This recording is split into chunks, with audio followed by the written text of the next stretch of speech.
Hey guys, welcome to another Elden Ring boss guide video. This time we're talking about the Mad Pumpkin Head that you can find at the Waypoint Ruins in Limgrave.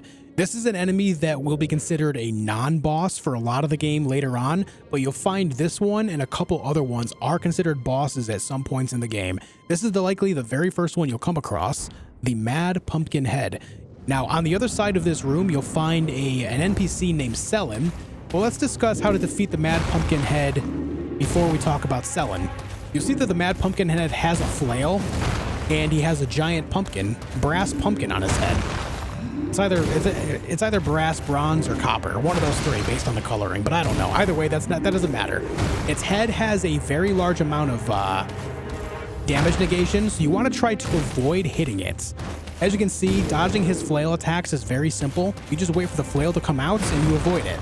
Now keep in mind that he can punch with his left hand, and his left hand is something you can parry.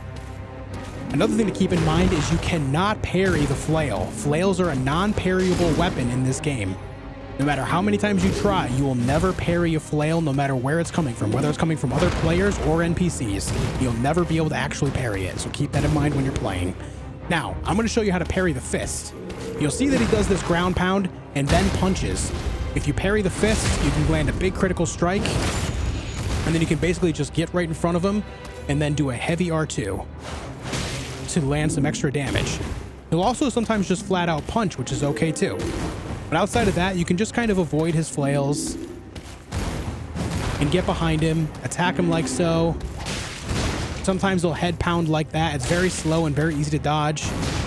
You can see overall that he's not too bad to fight, specifically if you're dodging or parrying. No matter what you're doing, it's easy. And if you're casting spells, it's even easier because the spells will generally just hit his main body.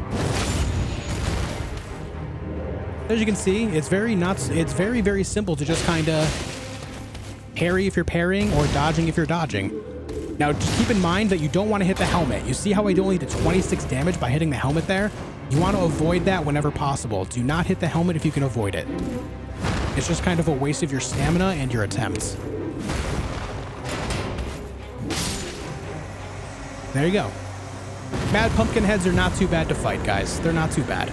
Anyways, I hope this video helps you. Thank you for liking, commenting, and subscribing, and I'll see you soon for more.